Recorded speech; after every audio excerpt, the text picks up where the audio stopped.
नमस्कार, आपण पाहत आहात सारथी महाराष्ट्राचा न्यूज।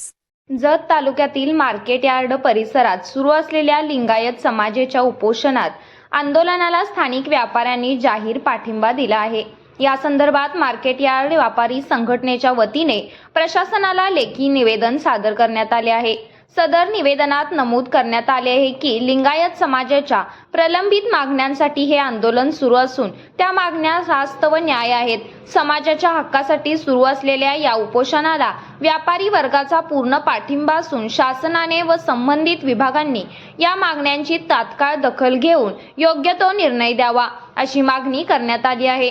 तसेच समाजाच्या विविध प्रश्नांची सोडवणूक व्हावी यासाठी शासनाने सकारात्मक भूमिका घ्यावी, अन्यथा आंदोलन अधिक तीव्र करण्याचा इशाराही निवेदनातून देण्यात आला आहे। आवश्यकतेनुसार या आंदोलनात सक्रिय सहभाग घेण्याचीही तयारी व्यापारी संघटनेने दर्शवली आहे। सारथी महाराष्ट्राचा न्यूज चॅनलला लाईक, शेअर करा आणि सबस्क्राईब करा।